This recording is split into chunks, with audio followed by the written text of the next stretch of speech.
Hello. Hello जी सत साहेब। सत साहिब जी। मैं मुल्कदास बोल रहा हूँ, जिला अलवर, कठुमर ग्राम से, राजस्थान से। जी बोलिए। आपको जीवन में पहली दफ़ा फ़ोन कर रहा हूँ जी और मैंने आपके काफ़ी वीडियो वगैरह देखे। फ़ोन नंबर ही नहीं मिलता था पहले तो मुझको। मेरी इच्छा थी कई दिन से आपसे बात करूं, जी लेकिन लेकिन जो है मेरे को आपके कमेंट्स में मैंने कई जगह डाला मेरे को फ़ोन नंबर दो, और मेरा ये फ़ोन नंबर है। तो अपना भी मैंने नंबर दे दिया हुआ है, व्हाट्सएप भी वही है और फ़ोन नंबर यही है। तो जी फिर मेरे को एक वीडियो आई, उसमें फ़ोन नंबर मिल गया। जी तो मुझे ये सौभाग्य प्राप्त हुआ आप जैसे महान जो भगत जी का जो है कुछ शंका समाधान सुनने के लिए। जी भगत जी। थोड़ा आवाज़ कम हो रही है, बढ़ा देता हूँ। हाँ, मैं कुछ हेलो, हाँ बताओ जी। मैं आपसे कुछ बातें करना चाहता हूँ, आप मुझे उनके बारे में कुछ मार्गदर्शन कीजिएगा प्लीज। बताइए। मैंने नोट कर ली है क्योंकि ऐसा नहीं कि पूरी में भूल ना जाऊँ, जी इसलिए। जी एक तो ये मैंने काफी सत्संग जो है गुरुजी के सुने, और उसमें कई प्रकार की जो छाया चित्र दिमाग में मेरे जो है बन गया। जी और मेरे को मतलब प्रथम मंत्र भी मिल चुका है और दूसरा भी सतनाम भी मिल चुका है। जी इसी साल प्रथम मंत्र मेरे को 3 जुलाई को मिला था, जी। इसी साल। और 18 नवंबर को अलवर आश्रम पे जाकर के मुझे जो हम्म। सतनाम मिला है। तो मैं ये इसके बारे में जानना चाहता हूँ। पहले तो मैं मन में सोचता था कि मेरे दिल में ये भावना तो ये थी कि भाई सबसे भक्तों से मैं यही कहता था कि मेरे को आमने सामने गुरुजी से ही नामदान लेना है और पहला प्रथम प्रथम चरण लेना है। हम्म। तो वो सब मेरे को बोलते थे आप देरी मत करो, काल आपके ऊपर हमला कर देगा, आप देरी मत करो, आप अभी ले लो, ये एक ही बात है। तो आप मुझे पहले तो ये बताओ कि ये मैंने वीडियो से गुरुजी से जो नामदान और प्रथम मंत्र जो है 7 मंत्रों का वो लिया है, क्या ये उचित है, ये काम करेगा या हमको आमने सामने गुरुजी से लेना पड़ेगा? देखो भगत जी, दास 2013 से उपदेशी है, जिस समय गुरुजी बरवाला आश्रम में स्वयं विराजमान थे। हाँ। ये जो डीवीडी से जो नाम दीक्षा दी जाती है ना, जैसे आपको मिली हुई है, हम्म। ये सतलोक आश्रम बरवाड़ा में 2009 से ही शुरू हो चुकी थी। अच्छा। लेकिन इसको सतगुरु रामपाल जी भगवान ने अपनी तरफ से शुरू नहीं किया था। हम्म। उनके परिवार वालों ने, विशेषकर उनके भाई ने, गुरुजी को अपने जैसा मानुष समझ के गुरुजी को एक सलाह दी थी कि गुरुजी आपने जो डीवीडी बना रखी है, हम्म। आप उस डीवीडी से नाम दीक्षा देना शुरू कर दो, क्योंकि आपकी उम्र बहुत हो चुकी है, संगत ज्यादा हो चुकी है, आपने आशीर्वाद भी देना होता है, सत्संग भी करने होते हैं, आराम भी करना होता है, आपकी उम्र भी ज्यादा हो गई है। हम्म। तो गुरुदेव की भी इसमें कुछ रजा थी भगत जी, क्योंकि वही बात है, सबसे पहले चाल चलता है काल, उसके बाद परमात्मा उसकी चाल से अपना काम सिद्ध करता है। हम्म। तो परमात्मा ने भी परीक्षा लेनी थी अपने भक्तों की।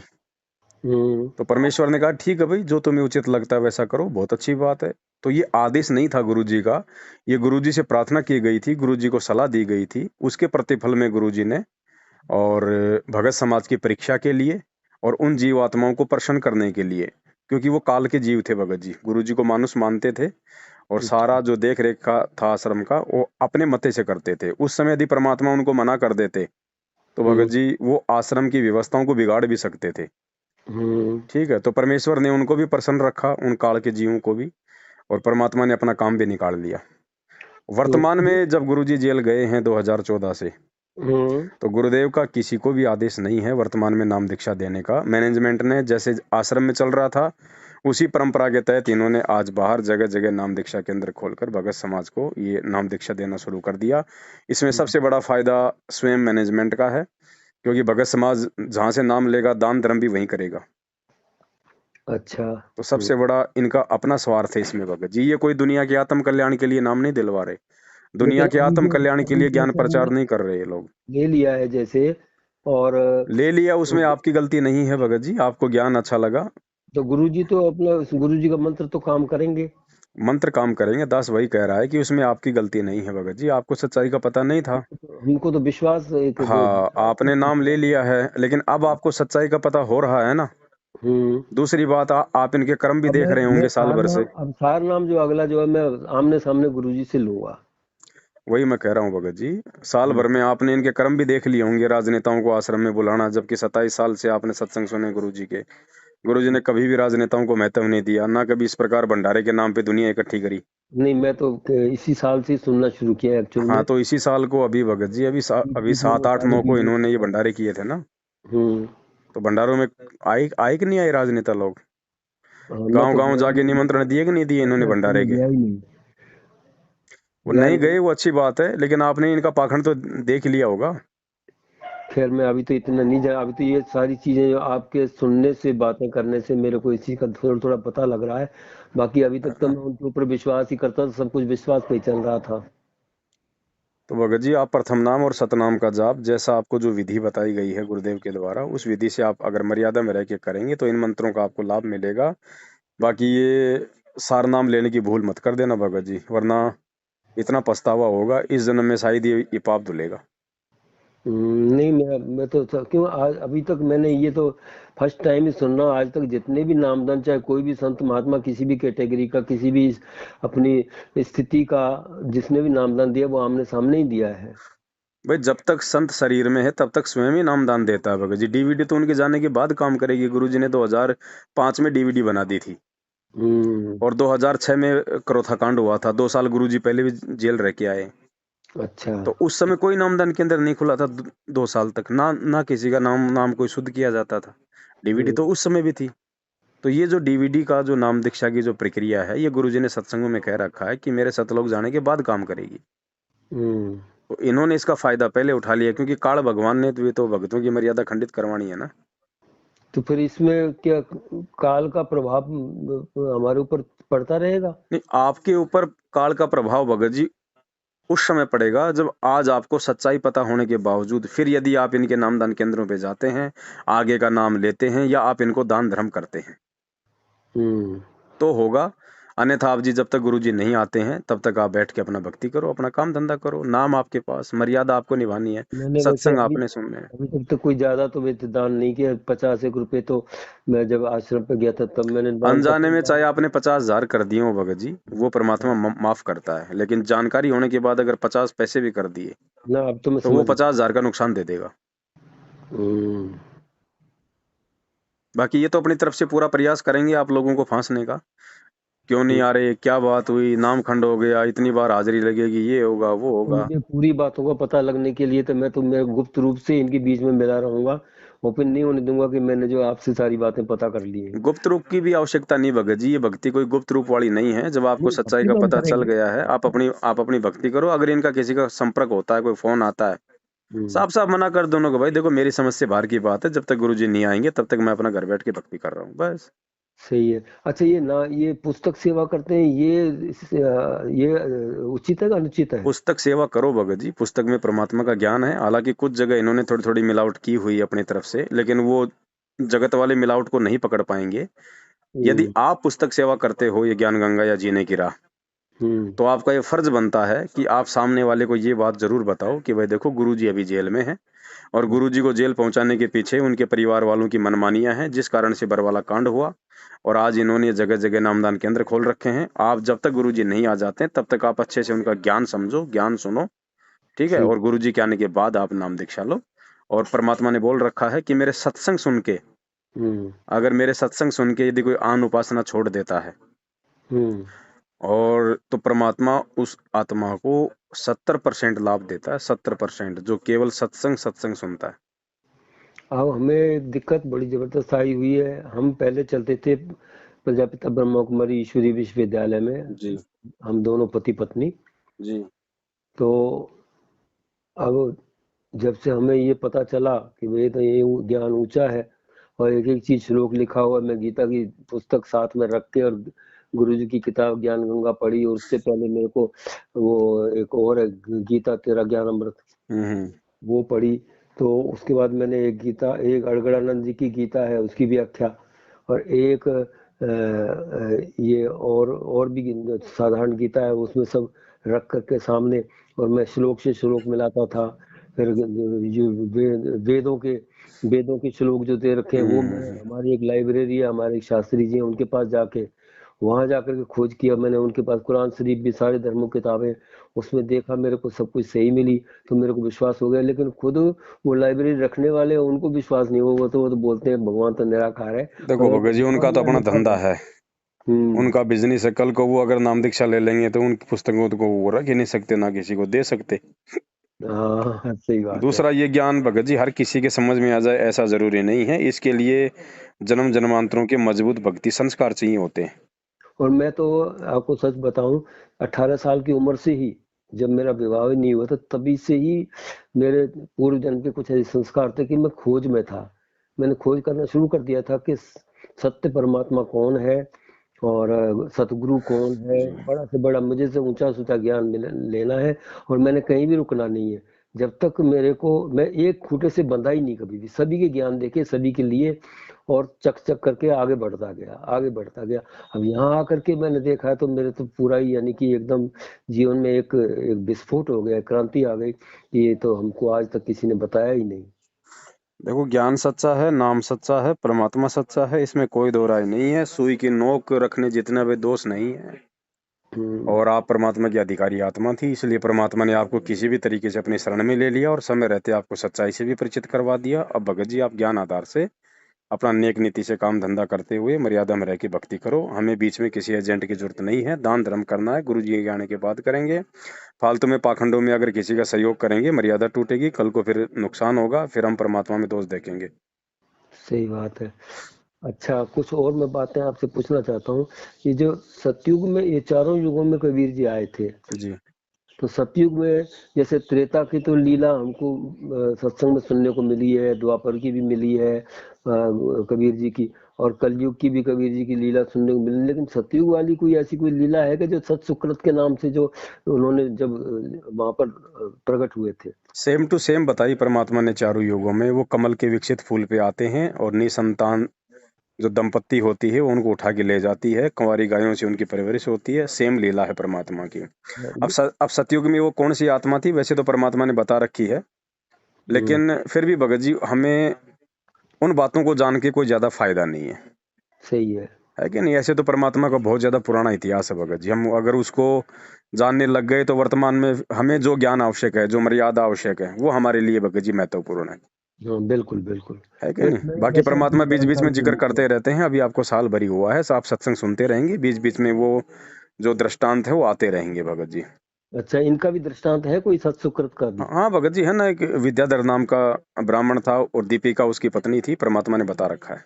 अच्छा अच्छा, वो फिर कभी सीडी में आ जाएगा, अपने आप आ आ जाएगा। जाएगा भगत जी, आ जाएगा। अच्छा, एक दूसरा है, जैसे काल का रोल है क्षर क्षर ब्रह्म का, और परम अक्षर ब्रह्म का रोल है स्वयं पूर्ण ब्रह्म परमात्मा का, कबीर जी का। इसी प्रकार एक तीसरा जो बीच का रोल मेरे को कहीं पढ़ने को सुनने को नहीं मिला, जो अक्षर ब्रह्म है, हम्म। उनका उनका क्या रोल है ब्रह्मांड में?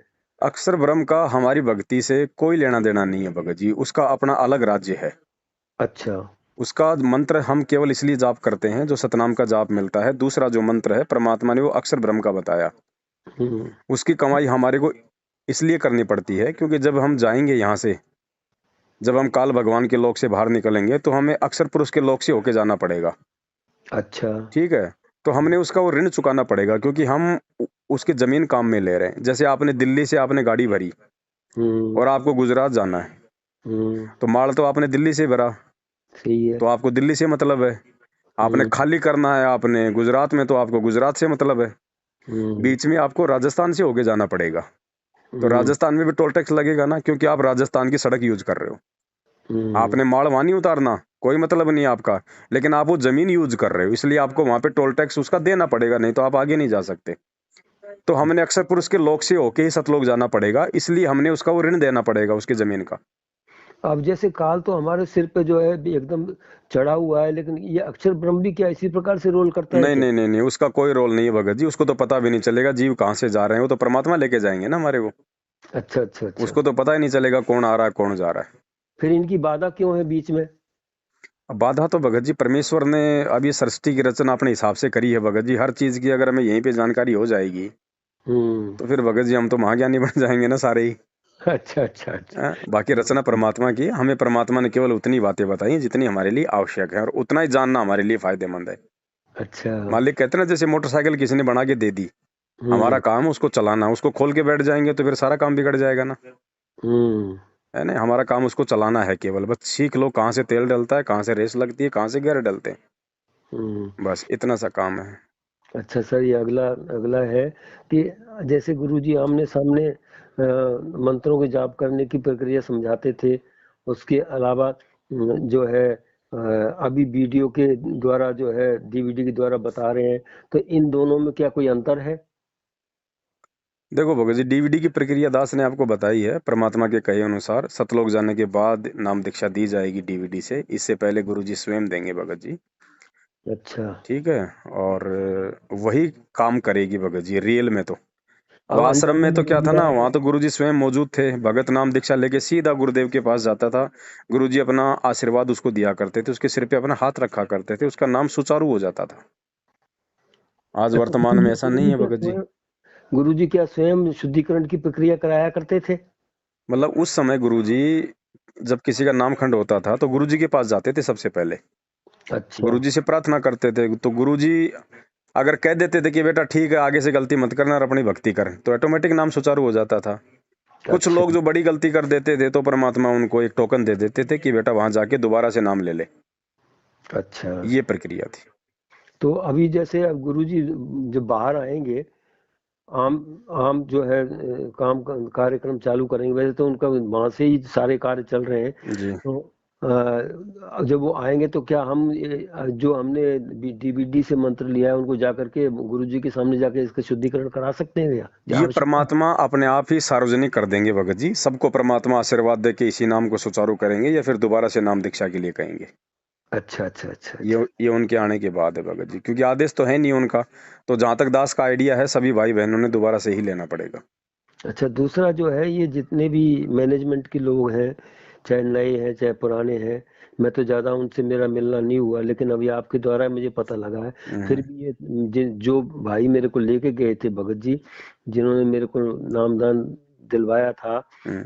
वो ही उनके मुख से मैंने आपका नाम सुना था कि उनसे वो गुरुद्रोही हैं, उनसे हम्म। दूर रहना, उनकी कोई बात सुनना नहीं है, आपका नाम खंड हो जाएगा, ऐसा कुछ बोल रहे थे। तो ये ऐसा क्यों चल रहा है? ऐसा क्या है, क्या कारण है ये? जब से गुरुजी जेल गए हैं भगत जी, तब से संगत में दो भाग हो गए। अच्छा। एक भाग को सात संगति कहते हैं, जो मतलब सतसेवक भाई बहन है। हम्म। सतसेवक मानी जो परमात्मा के प्रत्येक वचन पे चलते हैं और सच्चाई का प्रचार करते हैं, हम्म। मालिक के ज्ञान आधार से भक्ति करते हैं। दूसरा हम्म। ग्रुप है सतलोक आश्रम मैनेजमेंट हरियाणा, यानी गुरुदेव के परिवार। वो हम्म। आश्रम में भी अपनी मनमानियां करते थे, और आज तो उनका खुला हाथ हो गया। आज हम्म। तो उनको कोई रोकने टोकने वाला ही नहीं है।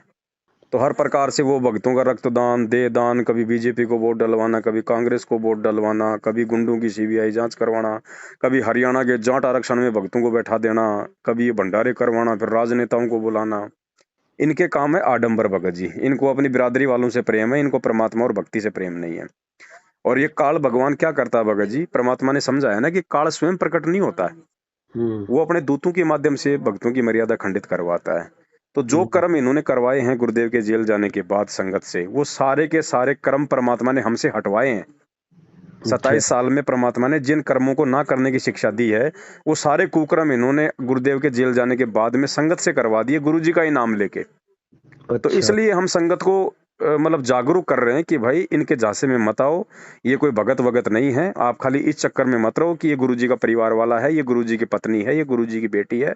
गुरुजी का कोई बेटा बेटी नहीं है। गुरुजी का असली बेटा बेटी वो है जो मर्यादा में रह के गुरुजी की भक्ति करता है। सही बाकी है। सब ये काल के एजेंट हैं, इनका काम केवल तुम्हारी मर्यादा तोड़वाना है। और काल केवल इसी बात का फायदा उठा रहा है कि भक्तों को ये विश्वास हो गया कि ये तो गुरुजी के परिवार वाले हैं। भाई हम गुरुजी के परिवार को देख के थोड़े ना जुड़े थे परमात्मा से, हम तो उनका ज्ञान समझ के जुड़े थे। तो आज हमने उनके ज्ञान को ही आधार बना के आगे चलना पड़ेगा, ना कि उनके परिवार को। अच्छा, सही है। अब ये जो जैसे हम बोलते हैं भाई हमारी प्रार्थना लगा दो, और गुरुजी से हमें ये प्रॉब्लम ये दिक्कत है तो वो हल करवाते हैं, तो ये क्या सही प्रक्रिया है? क्या वो वास्तव में गुरुजी पहली तक बात तो पहुंचाते भगत जी, हैं? ये ज्ञान होने के बाद में और गुरु को भगवान मानने के बाद में और रोज संध्या आरती करते हैं। अंतर्यामी एक तुम आत्म के आधार, जो तुम छोड़ो हाथ तुम कौन उतारे पार। फिर परमात्मा कहते हैं चीटी पायल बाजे पैर, साहेब सुनता है सब लहर। वो अंतर्यामी परमात्मा चीटी के पैर की पायल भी बना दी जाए ना, उसकी भी आवाज वो सुन लेता है। तो वर्तमान में सतगुरु रामपाल जी भगवान से प्रार्थना लगवाने वाला भगत मंदबुद्धि भगत की श्रेणी में है। वो अपने गुरु जी को हनुमान जी मानता है कि मंदिर में उसके सोता आगे है। घंटा बजाएंगे तब जाके उनको सुनाई पड़ेगा। जबकि परमात्मा कहते हैं कि जब 2 साल का बच्चा होता है ना, हम्म वो पूर्णतः अपने माता पिता पे आश्रित होता है। तो हम्म माता पिता आगे से आगे उसकी सारी व्यवस्था करते हैं। माता पिता को पहले पता होता है कि अब सर्दी आने वाली है, बच्चे के लिए जूते लाने हैं, मोजे लाने हैं, स्वेटर लानी है, क्या व्यवस्था करनी है, घर में मच्छर हैं तो मच्छरदानी लेके आनी है। इसी प्रकार जो भगत अपने परमात्मा पे आश्रित होगा, जो मर्यादा में रह के भक्ति करेगा, फिर उसको मांगने की जरूरत नहीं है भगत जी। परमात्मा आगे से आगे उसकी हर परेशानी को दूर करेगा। उसी को अंतर्यामी कहते हैं, जो अपने बच्चे की मन की बात जानता है। और जो जानता ही नहीं, फिर वो काहे का भगवान, काहे का अंतर्यामी। तो गुरुदेव के समक्ष जाके कोई प्रार्थना करना, उनको बताना, ये गुरुदेव को अंतर्यामी ना समझना भगत जी। बिल्कुल सही बात। ये मेरे साथ इसका प्रैक्टिकल घटना घट चुकी है। जी ये क्या हुआ कि मैंने हमारी बेटी जयपुर इसमें एडमिट थी, सी के बिरला हॉस्पिटल में। जी उनके घुटने में मतलब ये जॉइंट रिप्लेसमेंट था, हम्म हो गया था, लेकिन गिरने की वजह से उसमें कुछ फ्रैक्चर आ गया। और वो जो है फिर उसमें हमको करवाना था उसमें, हम्म और काफी खर्चा बता रहे थे, हम भी घबरा गए, मेरा हम्म इतना तो आमदनी भी नहीं थी। तो मैंने बेटी एडमिट करा दी किसी तरीके से, और फिर मैंने फोन लगाया। हम्म 4-5 फोन नंबर दे रखे हैं कि भाई प्रार्थना लगा दो, हमारी हम्म बेटी जो है हॉस्पिटल में है और वो ठीक ठाक ऑपरेशन हो जाए, हम्म पैसा भी बहुत ज्यादा मांग रहे हैं, कैसे कैसे क्या होगा। मैं तो चिंता में था बहुत।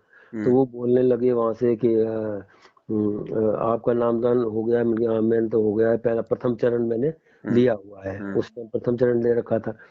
बोला आपकी बेटी ने नामदान ले रखा है? बोला नहीं सर, उन्होंने तो नहीं ले रखा है अभी। हम्म तो हाँ, जब तक वो नामदान नहीं लेती तब तक जो है उनका हम लगा नहीं सकते, ऐसे गुरुजी का आदेश है, उनकी प्रार्थना नहीं लगा सकते। हम्म अब मैंने बहुत दुख हुआ मुझे इस बात का हम्म कि देखो, ये आगे नामदान ही नहीं लगा सकते। मैं बोला ठीक है भाई, मैं फिर प्रार्थना खुद ही लगाऊंगा।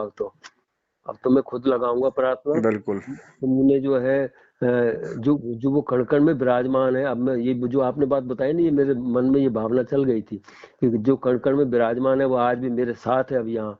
अब मैं यहीं उसको प्रार्थना लगाऊंगा, आपको प्रार्थना लगाने की अब कोई जरूरत नहीं। जी जी अब मेरी बेटी जाने, मैंने आंखों में आंसू आ गए, मैं रोने लगा वहाँ पार्क में बैठ के।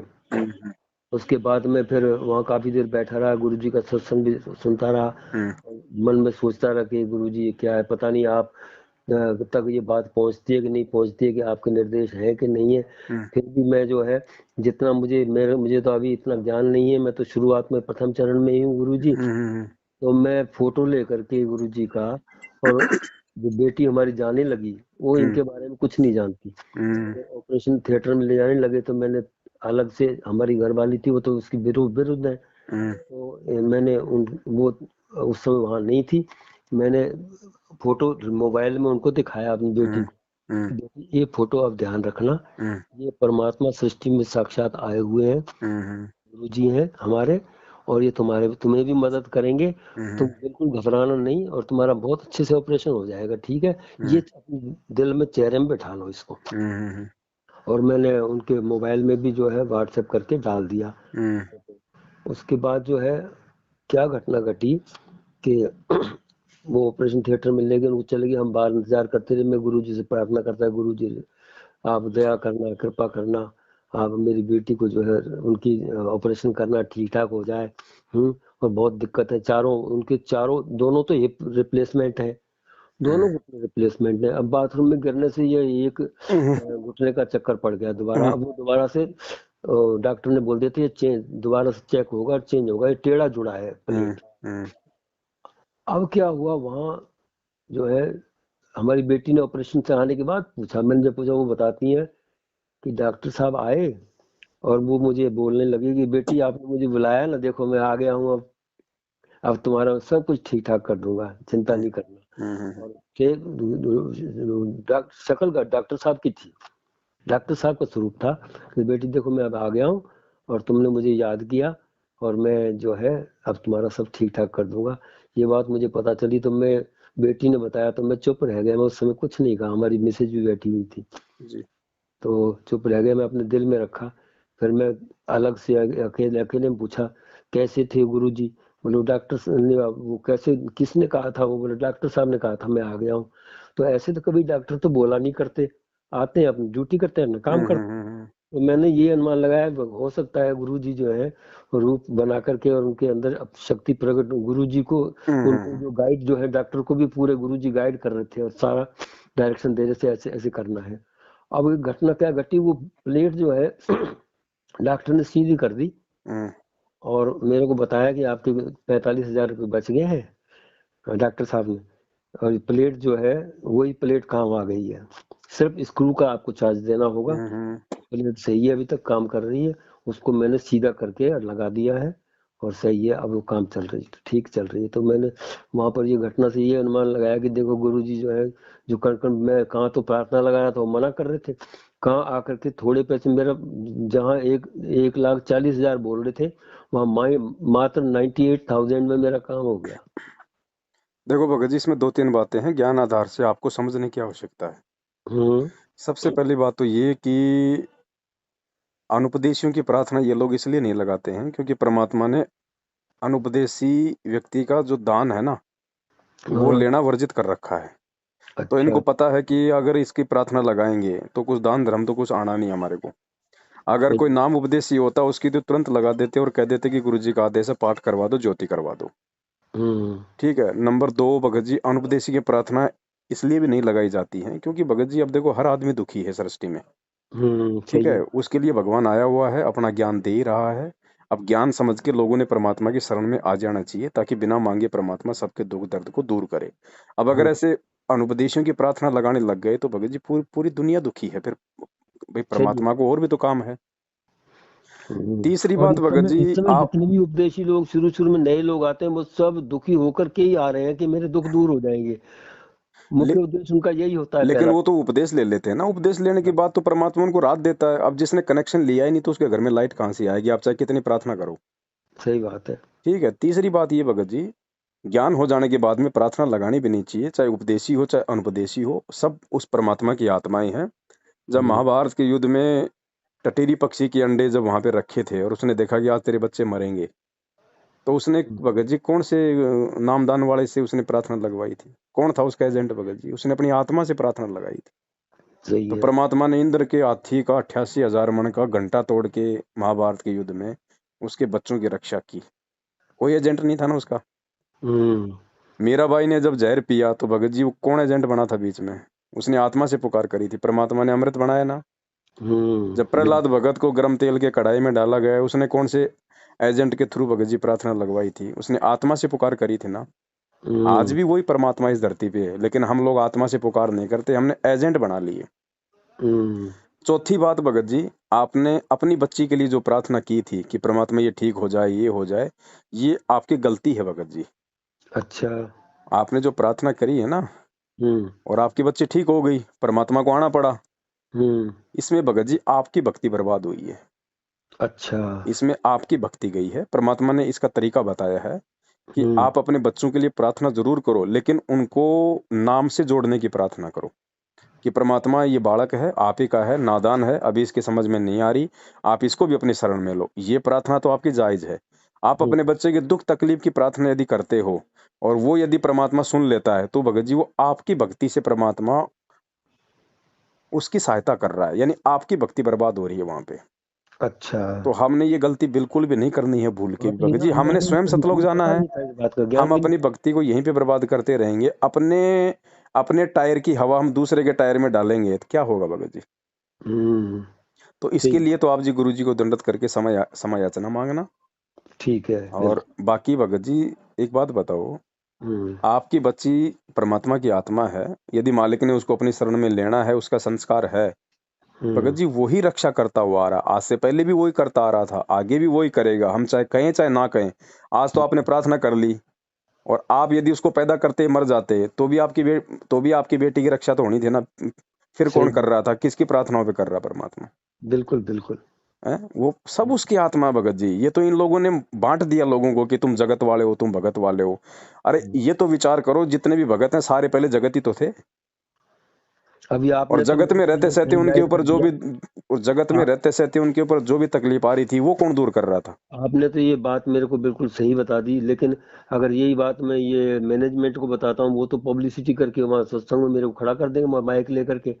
बताओ आपके साथ कैसे कैसे क्या हुआ था। देखो भगत जी, ये लोग ना इतनी बातें सुनते हैं ना इतनी बात ये करते हैं, क्योंकि ना इनको पता है इन सब बातों का। इनको हम्म। केवल अपने धंधे से मतलब है। जितना इनको दिशा निर्देश दिया गया है उतनी ये बात करते हैं। रही बात ये आश्रमों में प्रार्थना लगाने की, भगत जी लाखों की संगत है। दिन हम्म। में कम से कम 1,000 लोगों की प्रार्थना लिखी जाती है। हम्म। गुरु जी बैठे हैं जेल में, सप्ताह में 2 बार मिलाई होती है। एक सप्ताह में एक दिन तो वकील मिलते हैं, वकील तो अपनी वकालत का काम करेंगे। एक हम्म। दिन उनके परिवार वाले मिलते हैं, 20 मिनट का समय मिलता है। 20 मिनट में 10 मिनट तो परिवार का रोना धोना ही नहीं होता पूरा। गुरुजी उसने ये कह दिया, उसने वो कर दिया, उनकी आपस का राग द्वेष ही पूरा नहीं होता। बची गुरुजी के पास में 10 मिनट। चलो हम हम्म। पूरी की पूरी 20 मिनट दे देते हैं। अगर हम्म। आप एक भगत की प्रार्थना लगाओगे तो 1 मिनट बताने में, 1 मिनट गुरुजी को बताने में, 20 मिनट में कितनी प्रार्थना लगी? 20 प्रार्थना लगी भगत जी। एक सप्ताह में कितनी प्रार्थना हुई? 20। जबकि रोजाना हजारों प्रार्थनाएं लिखी जा रही हैं। सबको ज्योति पाठ का आदेश दिया जा रहा है। सप्ताह में 7,000 लोगों को ज्योति पाठ का आदेश दिया जाता है। कौन दे रहा भगत जी? ये हम्म। मनमान आचरण हो रहा है सारा का सारा। हम्म। लोग देख लेते हैं कि सामने वाली पार्टी क्या है, कैसी है, उसी आधार से। अगर कोई गरीब है, दुखी है, तो कह देंगे अपनी भक्ति बढ़ाओ, गुरु जी का आदेश है। थोड़ा मीडियम ठीक ठाक आदमी है तो बोलेंगे ज्योति कराओ। थोड़ा पैसे वाला तो बोला पाठ कराओ। हम्म। धंधा चल रहा है इनका। सही है। तो आपने भगत जी इन लोगों से अपना संपर्क बिल्कुल तोड़ देना है। ये आपके ऊपर परमात्मा की विशेष मेहर है, जो परमात्मा ने आपको बहुत ही कम समय में सच्चाई से परिचित करवा दिया। हम्म। ठीक है? अभी तो मैं यानी कि इतना उनके चक्कर में आया ही नहीं हूँ अभी तक। आना ज्यादा भी नहीं मत आता। भगत जी, आना भी मत। हाँ। अनजाने में आ जाते तो कोई बात नहीं थी। अब जानबूझ के गलतियां करोगे फिर भगवान भी नहीं माफ नहीं करेगा। नहीं, अब तो समझ गया मैं। अगर वो, अच्छा। अगर उनकी तरफ से, आपने तो अपनी तरफ से ना जाना है, ना लेना है, ना देना है। उनकी हम्म। तरफ से कोई फोन आता है, साफ साफ मना कर दो। नको भैया देखो, मेरी समझ से बाहर की बात है। मैं अपने घर बैठ के भक्ति कर रहा हूँ, जब गुरु जी आएंगे उस समय देखेंगे बस। ठीक है बिल्कुल। सीधा सा अभी मैं तरीका तो है ये भगत जी। लास्ट 5 मिनट और मैं ये लूंगा आपके। जी। तो ये गुरुजी ने जो लॉकेट सिस्टम, ये हम आश्रम में जाते हैं तो वहाँ लॉकेट देते हैं। मैं कई बार उनको बोला भी कि कंपलसरी है लॉकेट पहनना। लॉकेट भाई कोई कंपलसरी नहीं है। लॉकेट में कोई भगवान नहीं है। लॉकेट पहन के तुम दुनिया भर का झूठ बोलोगे, चोरी पाखंड करोगे, तो मेरा भगवान तो अंदर से क्या दिल मदद मान ही करेगा? नहीं रहा था। और आश्रम में जबरदस्ती, वहां में सतनाम लेने गया तो जबरदस्ती मेरे गले में डाल क्या दिया। होता है भगत जी, शुरू शुरू में भगत जब जुड़ता है ना, तो थोड़ा सा हम्म। भगत का भाव बना रहे, है ना। हम्म। उसको लगे कि यार कुछ मिला ही नहीं, कुछ दिया ही नहीं। दूसरे हम्म। पंथ वाले तो सब लटका के फिरते हैं, है हम्म। ना। फोटो का मतलब होता है गुरु जी की याद आना, गुरु जी का ध्यान करना। बाकी हम्म। फोटो में भगवान नहीं है, हम सब जानते हैं। परमात्मा ने तो खुद मूर्ति पूजा का खंडन किया है। अब हाँ। उस समय फोटो नहीं थी, क्योंकि कैमरे नहीं थे, तो लोग मूर्तियां बनाते थे। आज मूर्तियों का प्रचलन कम हो गया तो ये फोटो में आ गई, तो फोटो का ऊंचा, मूर्ति को बात ही की है भगत जी। तो तो क्या फोटो गुरु का जी की काम केवल आज्ञा है इतना क्या? है कि हम केवल उस परमात्मा की याद आए हमारे को, बस। अच्छा, क्या गुरु जी की ऐसी आज्ञा है कि लॉकेट पहनना ना जरूरी ना, है? कोई आज्ञा नहीं है परमात्मा की। इन्होंने अपनी मनमर्जी से चला रखे। ये मनमर्जी समझो भगत जी। अब आश्रम से बहुत सारे काम जो थे वो मनमर्जी के थ्रू हो रहे थे। हम्म। अब यहाँ उसके 27 साल पहनने का से परिणाम क्या निकला? गुरु जी के किसी भी सत्संग में ऐसा कोई आदेश नहीं है कि हम्म। लॉकेट पहनना आपके लिए कोई जो है वो जरूरी है। आप पहनो तो कोई दिक्कत नहीं, ना पहनो तो कोई दिक्कत नहीं। अब क्या है, उनका कहना मान के चलो, मैंने पहन लिया, उनकी बात रख ली। पहन के मैं यहाँ घर आया, हमारी मिसेज तो विरोध करती है और वो इस चीज को नहीं मानती। बोला एक ही जगह रहो, दो दो जगह। मैं इधर ब्रह्मा कुमारी में चल रही हूँ, तुम उधर चल रहे हो। और इनके तो जेल वगैरह में वो काफी मतलब उनको भड़काया हुआ है। तो जिसकी वजह से वो मैंने कपड़े वगैरह उतारे, मैं भूल गया उसको उतारना। और अच्छा। उन्होंने देख लिया और वो तोड़ने लगी। ये क्या ले आया तू यहाँ से, इसका मतलब तुम आश्रम गए हो। अलबत्त मेरे पीछे से झूठ बोला, मुझसे छुपाया। और वो तोड़ने लगी। मैं अपने आप उतार के रख देता हूँ और नहीं पहनूंगा मैं। चलो देखो ठीक भगत है। जी, बात ऐसी है। हम्म। आप जो ये काम कर रहे हो ना, ये भी वैसे एक प्रकार से मतलब दोगलेपन में आता है, जो भक्ति मार्ग में नहीं चलता है। आप अपनी पत्नी का सामना करो भगत जी। आप कोई गलत काम नहीं कर रहे हो, आप जबरदस्ती उससे भक्ति नहीं करवा रहे हो। उसको समझ में आ रहा है वो अपनी भक्ति कर रही है, आपको समझ में आएगा तो आप अपनी भक्ति करोगे। इतना तो आपने संघर्ष करना पड़ेगा, हाँ, इतना तो साफ वो साफ कहना बोलना पड़ेगा कि देखो जरूर। जी, मुझे जो समझ में आया मैं कर रहा हूँ, मैं आपको मना नहीं कर रहा। आप चाहे ब्रह्म कुमारी पूजो, चाहे वो राम कुमारी पूजो। मैं जो हम्म। भक्ति कर रहा हूँ वो मैं मेरी समझ से कर रहा हूँ, मैं आपकी भक्ति में बाधा उत्पन्न नहीं कर रहा हूँ। तो ये तो भगत जी आपने देखो संघर्ष करना पड़ेगा। अगर आप ये डर डर के इस प्रकार से काम करोगे तो भगत जी ये परमात्मा के प्रति अविश्वास में आता है। मैं थोड़ा सा इसलिए डर जाता जब हूँ वो भगत काल जी। की भक्ति करते हुए इतनी ज्यादा दृढ़ है, तुम्हें हाँ, डरा रही है, धमका रही है, आपको तो भगत जी परमात्मा की भक्ति मिली हुई है, आपको किस बात का डर है? मैं सिर्फ इसलिए थोड़ा सा वो हिचक जाता हूँ कि घर में अशांति हो रही है, घर शांति भगत जी बनी उसका रहे। नहीं है क्या? शांति उसको नहीं चाहिए क्या? वो क्यों करती है जबरदस्ती?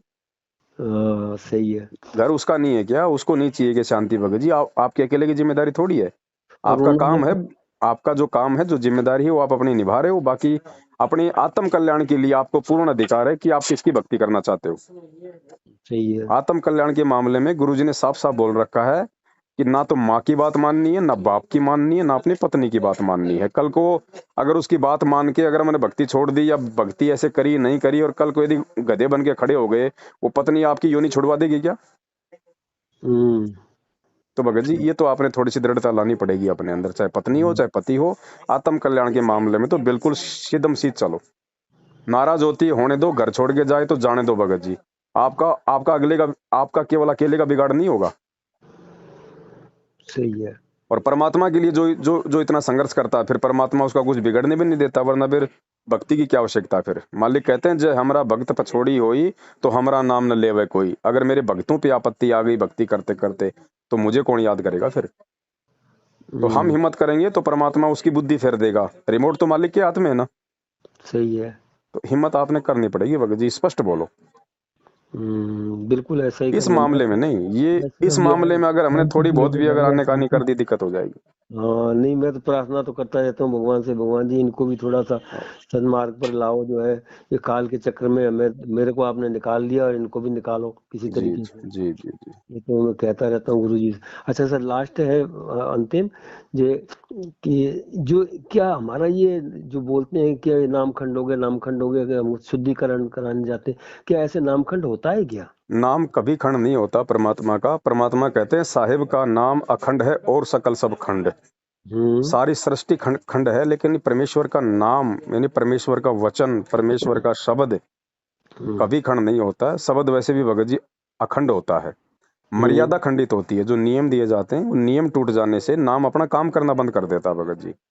तो उसको फिर कराना पड़ता है दोबारा देखो स्टार्ट? अगर गुरुजी आश्रम में है जब तो उनके सामने जाके प्रार्थना करनी पड़ती है, फिर परमात्मा जो आदेश दे वो सिरोधारी है। आज हम्म। गुरुजी है नहीं, पीछे से इन्होंने मनमाना आचरण कर रखा है। और ये क्या नाम शुद्ध करेंगे? सबसे ज्यादा खंडित लोग तो खुद नाम शुद्ध करवा रहे हैं। इनसे हम्म। बढ़ के तो कोई खंडित है ही नहीं। जिनकी उल्टी हरकतों के चलते परमात्मा जेल में बैठे हैं, जिनकी उल्टी हरकतों के चलते भगत समाज की नित नई मर्यादा खंडित हो रही है, ये क्या नाम खंड करवाएंगे? ये तो खाली एक नाम, खाली नाम शुद्धिकरण का खाली एक वो ठप्पा लेके बैठे हैं बस। बाकी सबसे ज्यादा खंडित लोग तो ये स्वयं है। ये जब कांड, जब बरवाला कांड हुआ था, करौता कांड हुआ था, उस समय ये मैंने भी एक बार जो है इसके बारे में विचार किया था, ये कैसे यानी कि गुरुजी के शिष्य हैं जो ऐसे मार धाड़ करके जो है, ऐसा तो गुरुजी कभी सिखाते नहीं, संत तो कभी नहीं किसी को खून खराबा करने के लिए बोलते। ऐसा हुआ तो हुआ कैसे? या तो वो शिष्य नहीं है, ऐसा शिष्य तो होते नहीं। देखो भगत जी, भगत समाज बेचारा भोला होता है। हम्म। वो अगर इतना ज्ञानी हो जाए तो फिर बात ही क्या है भगत जी। चार युगों से काल का दाव थोड़ा ना लगता। तो हम्म। गुरुजी के परिवार ने, उनके भाई ने भगत समाज को भ्रमित कर दिया कि गुरुजी का आदेश है, मैं कोर्ट में नहीं जाना चाहता और पुलिस आश्रम के अंदर नहीं आनी चाहिए। तो भक्तों को हम्म। बेचारों को काले कपड़े पहना के हाथों में लठ पत्थर डंडे पेट्रोल बम बंदूकें देके खड़ा कर दिया। अब भगत तो भगत जी भगवान के लिए मरने मारने को तैयार हो जाते हैं। यहाँ तो हम्म। लोग, एक जो पुलिस वाला है, फौज वाला है, उसको क्या मिलता है? उसको कौन सा भगवान मिल रहा है? 20-25 हजार की तनख्वाही तो मिलती है। जब उसके लिए वो अपनी जान की परवाह नहीं करता, और जब आपको एक भगवान मिल गया, परमात्मा मिल गया, उसके लिए भगत जी आप पीछे हटोगे? तो इन्होंने भक्तों के भोलेपन का फायदा उठाया भगत जी। हम्म। बाकी तो भगत जी पुलिस वाले भी ज्ञान आधार से अपन देखें तो पुलिस वाले भी तो परमात्मा के बच्चे हैं। सही है। भगत भी परमात्मा के बच्चे। वो कौन सा निर्दयी बाप होगा जो अपने दो बच्चों को लड़ा के प्रसन्न होगा? सारा का सारा खेल ये काल खेल रहा था भगत जी, क्योंकि गुरु जी के परिवार की शुरू से ही मर्यादा टूटी हुई है। वो गुरु जी को परमात्मा नहीं मानते, मानुस मानते हैं, और सारे काम उन्होंने अपनी मन मर्जी से किए, जिसका नतीजा ये बरवाला कांड था भगत जी। तो आपका निवास स्थान क्या जयपुर ही है? हाँ भगत जी, वैसे मेरा झुंझुनू जिला है, लेकिन मैं जयपुर में रहता हूँ। अभी मैं गुजरात में रहता हूँ फिलहाल। तो जयपुर कब तक आएंगे आप? जयपुर तो भगत जी बीच बीच में कोई सेवा होती है तो आता रहता हूँ, बाकी कोई विशेष काम तो होता नहीं। तो जयपुर से हमको डायरेक्ट किताब मिल जाएगी वो शंका समाधान वाली? शंका समाधान की पुस्तक आपको जयपुर में आने की आवश्यकता नहीं है भगत जी। हम्म। आप विराटनगर आते हैं क्या कभी कभार? जयपुर तो हमारा बेटा रहता है, आते रहते, जयपुर आता रहता हूँ मैं। जयपुर में कहाँ रहता है बेटा? बेटा है कनक वृंदावन में, सिरसी रोड, सिरसी रोड, सिरसी गांव के पाछावाड़ा। पास। सिरसी गांव पड़ता है जो, के हम्म। पास है कनक वृंदावन। कनकपुरा रेलवे स्टेशन से इधर ईस्ट की तरफ जो है वो ये ठीक है, मैं कह रहा था आप इधर विराटनगर में आते रहते हैं क्या? तुम पता कर लूंगा। आपके अलवर के पास ही तो है विराटनगर, हाँ हाँ, अच्छा वो रास्ते में पड़ता है इधर से। है उधर ना? तो कभी उधर आना जाना नहीं होता, हम तो इधर से जाते हैं एक्चुअल में वाया दौसा होके। चलो फिर सीधा सा तरीका है भगत जी, आप मुझे अपना पूरा पता पिन कोड नंबर के साथ सेंड कर दो, मैं स्पीड पोस्ट करवा दूंगा। अच्छा ठीक है। तो इसके में पैसे आपको खाते में डालने हैं कितने? कुछ नहीं डालना, आप तो पुस्तक पढ़ो, अपनी मर्यादा बचाओ। अच्छा चलो धन्यवाद। स- आपका बहुत बहुत शुक्रिया भगत जी, सत जो साई आपने भगत जी। मार्गदर्शन दिया। सत साहेब, सत साहेब। तो ये बात